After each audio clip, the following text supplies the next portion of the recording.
As usual ಮನೇಲಿ ಕೂತ್ಕೊಂಡು bore ಆಗ್ತಾಯಿತ್ತು. ಎಲ್ಲಾದರೂ ಹೋಗಿ ಮಸ್ತ್ ನಾನ್ ವೆಜ್ ತಿನ್ಬೇಕು ಅನ್ನಿಸ್ತಾಯಿತ್ತು. ರೆಗ್ಯುಲರಾಗಿ ತಿನ್ನೋ ಕಡೆ ಬಿಟ್ಟು ಬೇರೆ ಎಲ್ಲಾದರೂ ಡಿಫ್ರೆಂಟಾಗಿ ಹೋಗಿ ತಿನ್ನಬೇಕು ಅನ್ನಿಸ್ತಾಯಿತ್ತು. ಎಲ್ಲಿಗಪ್ಪ ಹೋಗೋಣ ಅಂತ ಥಿಂಕ್ ಮಾಡ್ತಾ ಇರುವಾಗ ನನಗೆ ನೆನಪಾಗಿದ್ದು ಕೋರಮಂಗಲ. ನಮ್ಮ ಕೋರಮಂಗಲನಲ್ಲಿ ಇವಾಗ ರಂಜಾನ್ ಸ್ಪೆಷಲ್ಲಾಗಿ ಫುಡ್ ಸ್ಟ್ರೀಟ್ ಇರುತ್ತೆ. ಸೊ ಅಲ್ಲಿ ಹೋಗಿ ಚೆನ್ನಾಗಿ ಬ್ಯಾಟಿಂಗ್ ಮಾಡ್ಕೊಂಡು ಬರೋಣ ಅಂತ ಡಿಸೈಡ್ ಮಾಡಿದೆ. ಬಟ್ ನಮ್ಮ ಬ್ಯಾಂಗ್ಳೂರು ಟ್ರಾಫಿಕ್ನಲ್ಲಿ ಗಾಡಿ ಓಡಿಸ್ಬೇಕಂದ್ರೆ ತುಂಬ ಟಾರ್ಚರು. ಆಮೇಲೆ ಆಟೋನಲ್ಲಿ ಟ್ರಾವೆಲ್ ಮಾಡಿ ತುಂಬ ಡೇಸ್ ಆಗಿತ್ತು. ಸೊ ಆಟೋ ಬುಕ್ ಮಾಡಿಕೊಂಡು ಕೋರಮಂಗಲಾಗೆ ಬಂದೆ. ಇಲ್ಲಿ ನೋಡಿದ್ರೆ ಜನ ಒಳ್ಳೆ ಸಂತೆ ಥರ ನಡೀತಾ ಇದೆ ಇಲ್ಲಿ ಇವತ್ತು. ಫಸ್ಟು ನನ್ನ ಫೇವ್ರೇಟು ಐಸ್ ಕ್ರೀಮಿಂದ ಸ್ಟಾರ್ಟ್ ಮಾಡೋಣ ಅಂತ ಈ ಶಾಪ್ ಹತ್ರ ಬಂದೆ. ಇವರು ಟರ್ಕಿಯಿಂದ ಅಂತ, ಇವ್ರ ಹೆಸ್ರೇನೋ ಹೇಳಿದ್ರು, ನೆನ್ಪು ಬರ್ತಾಯಿಲ್ಲ ಇವಾಗ.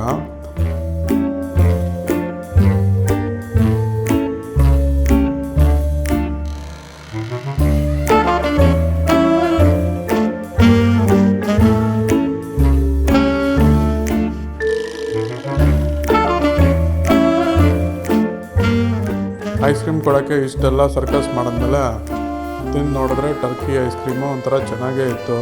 ನಾನು ಟ್ರೈ ಮಾಡಿದ್ದು ಪಿಸ್ತಾ ಫ್ಲೇವರು, 100 ರೂಪೀಸ್ ಕೊಟ್ಟೆ ಇದಕ್ಕೆ.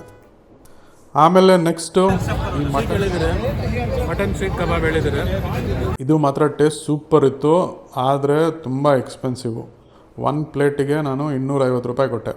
1 ಪ್ಲೇಟ್ ಅಂದರೆ 1 ಪ್ಲೇಟಲ್ಲಿ ಟೂ ರೋಲ್ಸ್ ಥರ ಇರುತ್ತದು. ಶೀಖ್ ಕಬಾಬ್ ರೋಲ್ ಇದೆಯಲ್ಲ, ಆ ಥರ 2 ರೋಲ್ ಬರುತ್ತೆ 1 ಪ್ಲೇಟಲ್ಲಿ. ಅದಕ್ಕೆ 250 ರೂಪಾಯಿ. ಸ್ವಲ್ಪ ಎಕ್ಸ್ಪೆನ್ಸಿವು, ಬಟ್ ಟೇಸ್ಟ್ ಮಾತ್ರ ಸೂಪರಾಗಿತ್ತು. ಈ ಫುಡ್ ಸ್ಟ್ರೀಟ್ ಇದೆಯಲ್ಲ, ಇದು ರಂಜಾನ್ ಟೈಮಲ್ಲಿ ಮಾತ್ರ ಇವ್ರು ಹಾಕೋದು. ಇನ್ನು ನಮ್ಮ ವಿ ಪುರಂ ಫುಡ್ ಸ್ಟ್ರೀಟು ಅದು ಯಾವಾಗಲೂ ಇರುತ್ತೆ, ಅದು ವೆಜಿಟೇರಿಯನ್ಸ್ಗೆ. ಈ ರಂಜಾನ್ ಟೈಮಲ್ಲಿ ಏನು ಹಾಕ್ತಾರೆ, ಇದು ಸ್ಪೆಷಲಿ ನಾನ್ ವೆಜಿಟೇರಿಯನ್ಸ್ಗೆ.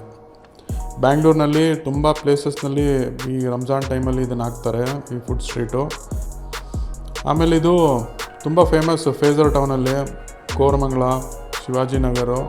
ಇನ್ನು ಬ್ಯಾಂಗ್ಳೂರಲ್ಲಿ ಅಲ್ಲಲ್ಲಿ ಈ ಥರ ಫುಡ್ ಸ್ಟ್ರೀಟು ರಂಜಾನ್ ಟೈಮಲ್ಲಿ ನಾರ್ಮಲಾಗಿ ನಾವು ನೋಡ್ಬೋದು. ಆಮೇಲೆ ಇಲ್ಲಿವರೆಗೂ ಬಂದು ಬಿರಿಯಾನಿ ಟ್ರೈ ಮಾಡಿಲ್ಲ ಅಂದರೆ ಹೇಗೆ ಅಂತ ಒಂದು ಚಿಕನ್ ಬಿರಿಯಾನಿ ಆರ್ಡರ್ ಮಾಡಿದೆ. ಅದ್ರ ಜೊತೆಗೆ ಒಂದು ಮಟನ್ ಡ್ರೈ ಐಟಮ್ ಆರ್ಡರ್ ಮಾಡಿದೆ.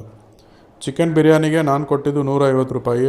ಟೇಸ್ಟ್ ಚೆನ್ನಾಗಿತ್ತು, ಹೊಟ್ಟೆ ಫುಲ್ ಆಗೋಷ್ಟು ಕ್ವಾಂಟಿಟಿ ಇತ್ತು. ಸೊ ಅದೇನು ಕಂಪ್ಲೇಂಟ್ಸ್ ಇಲ್ಲ. ಬಟ್ ಈ ಮಟನ್ ಡ್ರೈ ಐಟಮ್ ಏನು ಆರ್ಡರ್ ಮಾಡಿದೆ ಅಲ್ವಾ, ಇದ್ರ ನೇಮ್ ಏನಪ್ಪ ಅಂದರೆ ಇದು ಪತ್ತರ್ ಕಾ ಪಾಲ್ ಅಂತೆ. ಇದು ಮಟನಿಂದ ಮಾಡಿರೋದು. ಪತ್ತರ್ ಕಾ ಪಾಲ್ ಅಂದರೆ ಕಲ್ಲು ಮೇಲೆ ಮಾಡಿರೋ ಐಟಮ್ ಇದು. ಚೆನ್ನಾಗಿ ಸ್ಲೋ ಕುಕ್ ಮಾಡಿ ಇದನ್ನು ಚಿಕ್ಕದಾಗಿ ಕಟ್ ಮಾಡಿ ಅದೇನೋ ಮಸಾಲೆ ಎಲ್ಲ ಹಾಕಿ ಕೊಟ್ಟರು. ಟೇಸ್ಟ್ ಮಾತ್ರ ತುಂಬ ಚೆನ್ನಾಗಿತ್ತು. ಬಟ್ ಇದೂ ರೇಟ್ ತುಂಬ ಎಕ್ಸ್ಪೆನ್ಸಿವು. ಇದಕ್ಕೆ ನಾನು 1 ಪ್ಲೇಟಿಗೆ ಕೊಟ್ಟಿದ್ದು 300 ರೂಪಾಯಿ. ಇಷ್ಟು ಐಟಮ್ಸ್ ತಿನ್ನೋಷ್ಟರಲ್ಲೇ ಹೊಟ್ಟೆ ತುಂಬೋಯ್ತು. ಇನ್ನು ಇಲ್ಲಿ ಆ್ಯಕ್ಚುಲಿ ನೋಡಿದ್ರೆ ತುಂಬಾ ಕೌಂಟರ್ಸ್ ಇದೆ, ಏನೇನೋ ವೆರೈಟಿ ಐಟಮ್ಸ್ ಇದೆ. ಯಾವುದು ಟ್ರೈ ಮಾಡೋಕ್ಕಂತೂ ಹೊಟ್ಟೆಯಲ್ಲಿ ಜಾಗ ಖಾಲಿ ಇಲ್ಲ. ಸೊ ಇಷ್ಟಕ್ಕೆ ಎಂಡ್ ಮಾಡೋಣ ಅಂತ ಹೊಟ್ಟೆ ತುಂಬ ತಿಂದ್ಬಿಟ್ಟು ಇವಾಗ ವಾಪಸ್ ಮನೆಗೆ ಹೋಗ್ತಾಯಿದ್ದೀನಿ. ವಿಡಿಯೋ ಆಬ್ವಿಯಸ್ಲಿ ಇಲ್ಲೇ ಎಂಡ್ ಮಾಡ್ತಾಯಿದ್ದೀನಿ. ಇನ್ನು ತಿನ್ನೋಕ್ಕೆ ನನ್ನ ಕೈಯಲ್ಲಿ ಕೆಪಾಸಿಟಿ ಇಲ್ಲ. ವಿಡಿಯೋ ಇಷ್ಟ ಆಗಿದ್ದರೆ ಒಂದು ಲೈಕ್ ಮಾಡಿ. ನೀವು ನಾನ್ ವೆಜ್ ಲವರ್ ಆಗಿದ್ದರೆ ಲೊಕೇಶನ್ನು ಡಿಸ್ಕ್ರಿಪ್ಷನ್ನಲ್ಲಿ ಕಮೆಂಟಲ್ಲಿ ಹಾಕ್ತೀನಿ, ನೀವು ಟ್ರೈ ಮಾಡ್ಬೋದು.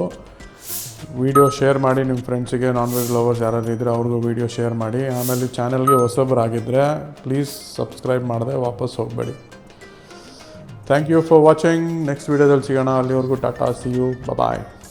ಪರವಾಗಿಲ್ಲ, ಎಷ್ಟು ಬರುತ್ತೆ ಅಷ್ಟೇ. ಹಿಂದಿನ ಬೋಲೋ. ಹಾಂ ಬೋಲೋ. ಪತ್ತರ್ಗೆ ಬರೋದು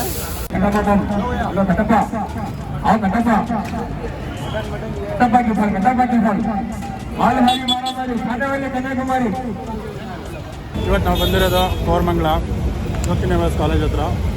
ಇಲ್ಲಿ ಏನಪ್ಪ ಸ್ಪೆಷಲ್ ಇವತ್ತು ಅಂದರೆ ನಾನ್ ವೆಜ್ ಲವರ್ಸ್ಗೆ ಫುಡ್ ಸ್ಟ್ರೀಟ್ ಫುಡ್ ಮೇಲೆ ಹಾಕಿದ್ದಾರೆ. ರಂಜಾನ್ ಸ್ಪೆಷಲ್ಲು ಇಲ್ಲಿ ವರ್ಷ ನಡೆಯುತ್ತೆ. ಈ ವರ್ಷ ಫಸ್ಟ್ ಟೈಮ್ ನಾವು ಬಂದಿದ್ದೀವಿ ನಾನ್ ವೆಜ್ ಫುಡ್ ಟ್ರೈ ಮಾಡೋಣ ಅಂತ.